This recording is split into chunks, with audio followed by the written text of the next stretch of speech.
Welcome to the show. তাণ্ডবের পর ফের মেগাস্টার শাকিব খানের সঙ্গে জুটি বাঁধলেন সাবিলা নূর। রকস্টার নামে সিনেমাটি নির্মাণ করছেন আজমান রুশো। চলতি বছর ঈদুল আজহায় মুক্তি পাবে চলচ্চিত্রটি।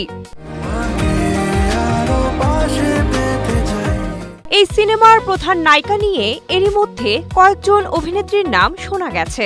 তবে এশিয়া পোস্টের কাছে আসা খবর, সিনেমাটির প্রধান নায়িকা চরিত্রে রয়েছেন সাবিলা নূর, আর তানজিয়া জামান মিথিলা অভিনয় করবেন অতিথি চরিত্রে। বিশ্বস্ত সূত্র এশিয়া পোস্টকে জানায়, রকস্টার সিনেমার মাধ্যমে আবারও জুটি হচ্ছেন শাকিব খান ও অভিনেত্রী সাবিলা নূর। এখানে তাকে নায়কের প্রেমিকার চরিত্রে দেখা যাবে। মিথিলাও অভিনয় করছেন, তবে তিনি অতিথি চরিত্রে থাকবেন।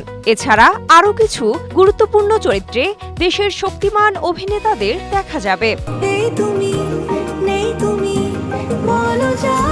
রকস্টার সিনেমার শুটিং শুরু হবে মালয়েশিয়ায়। টিমের একটি বড় অংশ ইতিমধ্যে দেশটিতে অবস্থান করছেন এবং বিভিন্ন লোকেশনে রেকি শুরু হয়েছে।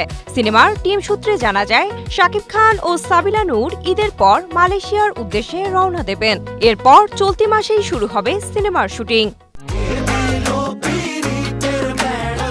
ভক্তদের দীর্ঘ প্রতীক্ষার অবসান ঘটিয়ে ঈদের এই বিগ বাজেটের সিনেমাটি বড় পর্দায় বিশেষ ধামাকা সৃষ্টি করবে বলে আশা করা হচ্ছে। সিনেমাটি নির্মাণ করছে Pinwheel production house. Sinthia Aktari, Asia post.